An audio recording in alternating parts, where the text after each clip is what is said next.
Pinakamahusay na Hapon. Nag-donate ang Japan ng UH-1J helicopters sa Pilipinas ng libre. The Philippine Army will receive external link a donation of UH-1J helicopters from Japan as part of a grant, according to LT Gen. Romeo Bronner Jr., Army Chief.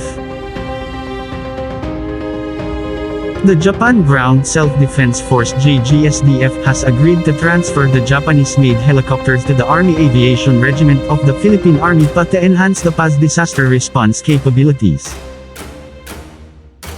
The transfer will be made through a government grant, according to a statement by Army spokesperson called Xerxes Trinidad. Moscow announced external link Monday that several of its warships were participating in naval exercises starting this week with Beijing's navy, as Russia and China deepen ties amid pressure from the West.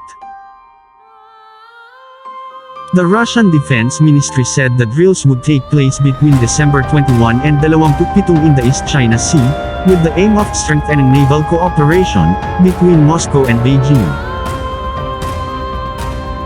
Middle East and Africa. Raytheon Missiles won a $20.8 million contract modification external link for fiscal 2022 Egyptian Navy Rolling Airframe Missile Ram Mod 5 Guided Missile Launching System GMLS requirements and German Navy power supply spares.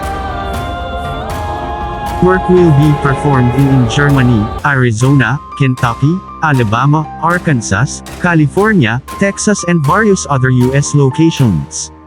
Expected completion date will be March 2025. Europe. The NATO Support and Procurement Agency (NSPA) has delivered external link virtual battlespace (VBS) software to the Belgian Directorate General Material Resources. The handover builds on a deal awarded to Bohemia Interactive Solutions to integrate the Spike LR anti-tank guided missiles visual representation and associated features into the VBS. The delivery followed the software's acceptance phase conducted by the company and NSPA at the Belgian Army Simulation Center.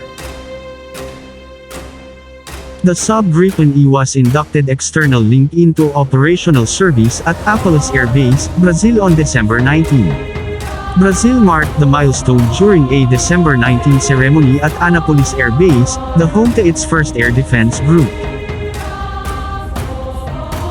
During the event, two of its locally designated F-39S registrations 4,100 at 3 and 4,104 were displayed before being parked alongside a Dassault Mirage 2000C, the already retired type that they are replacing. Northrop demonstrated external link the in-flight integration of two of its most advanced sensor and communication systems, enhancing the survivability and lethality of the U.S. Army's future vertical lift (FVL) platforms. The demonstration saw a A-60 Black Hawk helicopter transmitting sensor data and communications to the ground through the rescalable aperture for precision targeting radar and mini communications, navigation, identification systems.